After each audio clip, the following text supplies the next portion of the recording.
And vegans, get ready to fire up your grills because meatless meat may be coming. Sounds unrealistic, but one Israeli startup is making it a reality.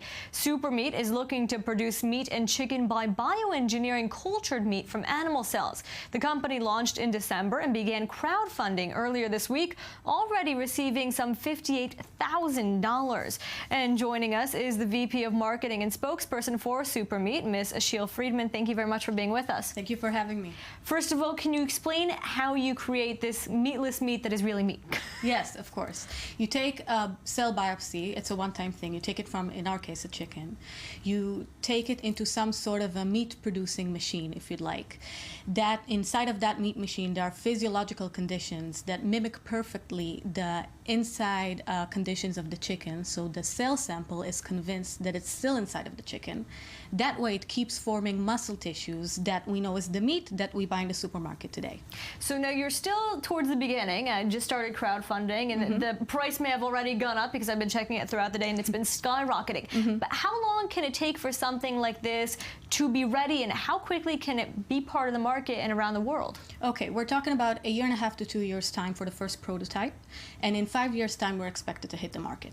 And have you heard any reactions from vegetarian or vegan groups about what you're doing and how they feel about it? Sure. Their reactions are very diverse, but most people, vegans or not, really believe in this product and really want to see it happen, since this thing will be so world-changing for the animals and the planet. And you're speaking about world-changing for the animals, for the planet, for people who don't want to kill animals in order to get the right amounts of protein. But what are the benefits of this, and do you get the same vitamins and proteins you would get from the real meat? Sure. Cultured meat, the super meat that we will create, will be actually better to consume than the standard meat today because it will contain way less antibiotics. It will be way better for you in terms of it. It will eliminate the chances for pandemics and things like that. So it will be way better to consume than standard meat today. Now, is super meat going to be based out of Israel? Is this something that's going to be global? Where do you see the company going once Eventually, it's of course, it will be global. That's where we're heading. But it will start from Israel. It will be, the work will be in the Hebrew University of Jerusalem, and it will be conducted by the co-founder of the company, Professor Yaakov Nachmias.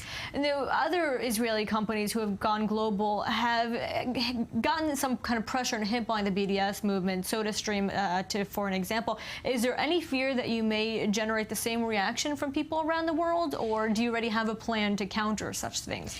We believe that people will eventually understand that this product is so extremely important for everyone, for people's health, for the environment, and for the animals, that it will be a win-win situation for everybody. For everyone, including the animals. Yes, of course. Ashil Friedman, thank you very much for joining us this evening about Supermeat. Hopefully for the animals, for the vegans, for the vegetarians, for all of us, it does work out, and we are able to enjoy this within a couple of years. Thank you so much.